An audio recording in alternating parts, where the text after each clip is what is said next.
Okay, hai, Assalamualaikum dan salam sejahtera. Saya Karunisa daripada Unit Perolehan MPC.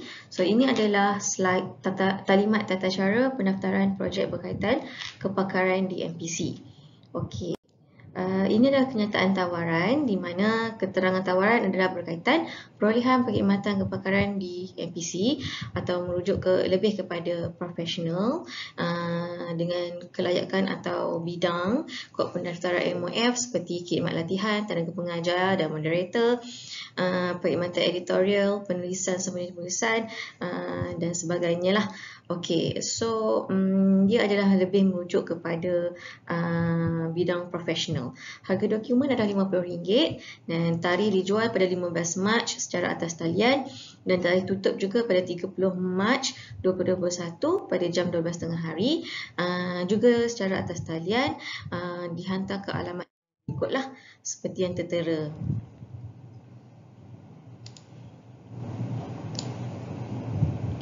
Okey. Seterusnya, ini adalah carta alir di mana kalau kita lihat di sini iklan pendaftaran kepada semua pembekal dibuat dan pembekal akan mengambil borang pendaftaran daripada MPC secara atas talian selepas membuat bayaran, mengisi borang pendaftaran, menghantar borang pendaftaran yang telah lengkap. Pembekal akan didaftarkanlah ke dalam sistem data pembekal beserta surat lantikan ataupun surat yang menyatakan kami dah menerima pendaftaran tuan-puan semua. Okay. Serba sedikit latar belakang, pihak MPC sebenarnya dalam usaha menambah baik prosedur pelantikan kepakaran di MPC selaras dengan perkara baru yang dikeluarkan oleh MOF iaitu WP 10.9 yang berkod kuasa pada 15 Januari 2021. Semua dokumen yang diterima daripada individu atau syarikat akan didaftarkan dan direkodkan ke dalam pangkalan data kami dan MPC akan mengeluarkan surat setuju terima sekiranya terdapat perkhidmatan yang diperlukanlah. Okey, MPC akan mengeluarkan pesanan kerajaan ataupun local order kepada pembekal perkhidmatan yang dilantik berdasar keperluan. Okey, objektif kami adalah untuk memantapkan lagi sistem tadbir urus pelantikan kepakaran yang memberikan perkhidmatan kepada MPC. Pemantauan kualiti dan prestasi individu dibuat atas dasar accountability, telus dan adil serta mendapat nilai faedah. Menambah baik prosedur lantikan perkhidmatan kepakaran di MPC dan meningkatkan kecekapan perolehan bagi perkhidmatan kepakaran individu. Okay, what's next? Selepas daripada carta alir ini, yang nombor 5 ni, apa yang kami akan lakukan selepas pembekal didaftarkan ke dalam sistem pembekal? Okey, semua harga telah dimuktamadkan di dalam lembaga pengarah dan lembaga perolehan MPC berdasarkan perkeliling yang baharu MOF tadilah yang WP 10.9. Pembekal yang bersetuju dengan kadar MPC boleh menghantar permohonan pendaftaran dan akan dimasukkan ke dalam pangkalan data MPC. Surat tawaran kepada pembekal akan dikeluarkan beserta syarat dan kadar diluluskan. So, setiap pegawai yang ingin melaksanakan projek, dia akan mengeluarkan surat tawaran kepada pembekal. So, sekiranya pembekal bersetuju dan merujuk kepada ability dan juga kepakaran yang sedia ada, okey, surat lantikan bagi setiap projek kepada pembekal berdasar senarai pembekal dari pangkalan data sedia adalah. Okey, sebab pegawai-pegawai ini akan membuat risikan senarai pembekal sedia ada bagi projek-projek MPC tahun 2021. Ini bermakna hanya pembekal-pembekal yang berdaftar dengan MPC sahaja yang akan dilantik untuk program-program di MPC. Okey, serba sedikit latar belakang perkhidmatan di MPC. Jenis perkhidmatan terdapat dua, projek fizikal dan projek bukan fizikal. Tapi untuk di MPC kita lebih fokus kepada projek bukan fizikal. Kebanyakan memang projek MPC adalah projek bukan fizikal. Okey, di mana terbahagi kepada dua skop, iaitu skop output jelas dan skop output yang tidak jelas. Kita pergi kepada skop output yang jelas dulu. Skop output yang jelas ni program-program yang jelas, yang senang. Maksudnya lantikan secara berkala, contohnya untuk tenaga pengajar, untuk penulisan laporan. So lantikan ni mungkin secara berkala. Okey, lantikan telah disahkan skop atau permintaan, lantikan program yang jelas seperti facilitator, moderator, tenaga pengajar dan sebagainya. So perkhidmatan yang ni memerlukan skop atau maklumat yang jelas, kita boleh rujuk dalam kod A, B dan C nanti. Okey, seterusnya kita ada selain daripada kotak yang yang berwarna biru ni, kita ada kajian. Selain daripada dalam kotak ni, kita perlu merujuk perkeliling lain, perkeliling selain daripada WP 10.9. So untuk kajian kita akan merujuk pada PK3, iaitu dengan kod bidang 34000. Pembekal latihan termasuk pakej latihan ni adalah hotel, yuran peserta, bekalan perkhidmatan ataupun melalui sebuah harga dan lain. Selain daripada yang di atas, kita boleh merujuk kepada tender, EGPA, sebuah harga A dan B. Okey, untuk penjawab awam pula, kita akan lebih fokus, kita akan merujuk kepada WP 1.8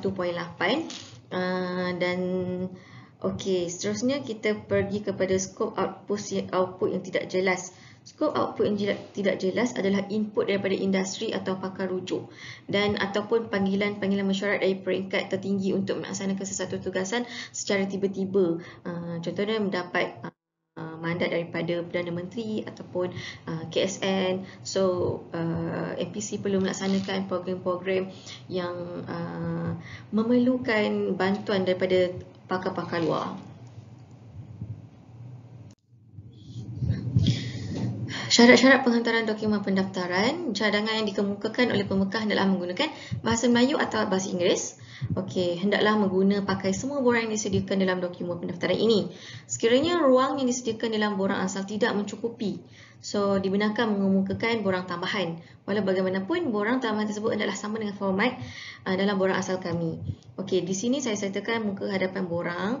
So yang ni tuan-puan boleh create sendiri. Ni adalah rupanya perolehan perkhidmatan kepakaran di MPC, nombor siri dokumen DP MPC 1/2021. Dalam kurungan ni, dalam kurangan ini adalah nombor siri yang diberikan oleh MPC setelah pembekal membuat bayaran. So kita akan reply dokumen-dokumen dengan beserta nombor siri di tajuk email. Tajuk email tu kita ada sertakan nombor siri lah 001, 002 dan seterusnya lah. Dan nombor siri ini adalah berbeza bagi setiap pembekal. Proses penerimaan dokumen pendaftaran pula. Okey, kami akan mengedarkan dokumen pendaftaran setelah mendapat pengesahan pembayaran daripada unit kewangan. So, semua dokumen yang diterima akan didaftarkan dan direkodkan ke dalam pangkalan data kami seperti yang dimaklumkan tadi, dan MPC akan mengeluarkan surat setuju terimalah sekiranya terdapat perkhidmatan yang diperlukan. So, dia bukan konsep satu perolehan yang satu program sahaja. So sepanjang tahun daripada Januari to Disember, MPC ada pelbagai jenis program dan aktiviti. So berdasarkan aktiviti-aktiviti tersebut, kami hanya akan mencari pembekal-pembekal dengan kepakaran yang sedia ada tu berdasarkan rekod daftar pembekal. Jadi pada bila-bila masa saja pegawai-pegawai kami boleh membuat lantikan secara terus je. Okey, semua dokumen pendaftaran dihantar melalui email sebelum tarikh tutup pada 30 Mac 2021. So permohonan boleh di-email teruslah kepada alamat email ini. Okey.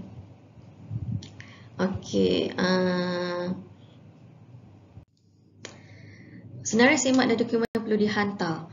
Okey, syarikat atau individu mestilah memastikan dokumen pendaftaran dan semua dokumen yang diperlukan adalah lengkap serta mengisi senarai semak berkaitan di lampiran borang A. So dalam borang A itu kita ada sertakanlah senarai semak apa yang perlu ada. Jadi syarikat atau individu dikehendaki mengisi dengan lengkap segala butir yang terdapat di lampiran borang A sehingga borang E. Kita ada A, B, C, D dan E. Okey, pengisian borang E itu pula yang borang E itu perlu merujuk kepada dokumen pendaftaran. Untuk borang A sehingga borang D, dia adalah maklumat peringkas, pengenalan sedikit dan pengalaman syarikat lah. Jadi borang E ni yang lebih penting sebab kena merujuk kepada dokumen pendaftaran. Okey, di sini adalah senarai kategori perkhidmatan yang ditawarkan. So kita ada warna orange dan warna biru. Okey, di mana untuk orange ni adalah jenis perkhidmatan kepakaran diguna pakai semua bahagian. So rujuk kategori ABC. Kategori ABC ni saya akan ulas sekejap lagi. So di dalam jenis perkhidmatan kepakaran kita ada pengendali khusus, penulisan, perkhidmatan sekretariat, lawatan. So boleh rujuk apa yang terdapat di dalam kategori-kategori ini. Dan juga bidang kepakaran khusus ni adalah seperti pakar rujuk atau industri untuk kita rujuk industri tersebut sebagai pakar rujuk kita. And then penasihat, mentor, atau ada kepakaran yang dilantik terus oleh YBM ke atau pengarah kita. Okey. Kategori projek. So, seperti yang saya maklumkan tadi, ini adalah kategori projek A, B dan C. Okey, di bawah A, competitiveness, terdapat beberapa tajuk-tajuk kecil lagi. Quality and excellent development, productivity growth, iaitu Nexus. So, untuk setiap projek-projek di MPC ni, lebih merujuk kepada kategori-kategori di dalam ni lah. Okey. Kita ke kadar bayaran MPC. Merujuk kepada kadar bayaran yang termaktub di dalam surat perkeliling Ketua Pengarah MPC yang telah diluluskan oleh Lembaga Pengarah MPC dan Lembaga Perolehan MPC dengan merujuk kepada perkeliling perbendaharaan MOF WP 10.9. So, kami MPC memang merujuk kepada perkeliling MOF ni lah. Sistem lantikan pula dibuat secara penggiliran dan pusingan perkhidmatan dapat diberikan sama rata kepada pembekal dan mengelak dari penumpukan pembekal yang sama. Okey, untuk makluman dalam dokumen pendaftaran tu, saya ada sertakan juga kadar bayaran yang telah dipersetujui oleh lembaga bot kami, lembaga perolehan dan juga MOF. Jadi tuan-puan boleh merujuk kadar-kadar yang terdapat dalam dokumen tersebut. So, kadar bayaran adalah tetap. Contohnya tenaga pengajar 300 per jam. So kita ada kadar secara online dan juga fizikal. Okey. Penulisan umum, sekretariat mesyuarat, penilai dan pakar rujuk lah. So kadar-kadar ni tuan-puan boleh rujuk di dalam dokumen pendaftaran kami. Okey. So, slide kali ini lebih ringkas.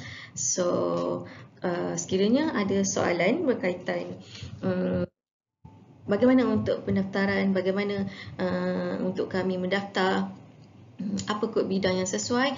So, tuan-puan boleh email kepada unit perolehan MPC untuk sebarang pertanyaan atau boleh call sahaja kami. Okey, sebelum saya tamatkan sesi taklimat ringkas ni, bolehlah rujuk tutorial cara-cara mengisi borang pendaftaran di siri kedua video saya. Terima kasih. Assalamualaikum.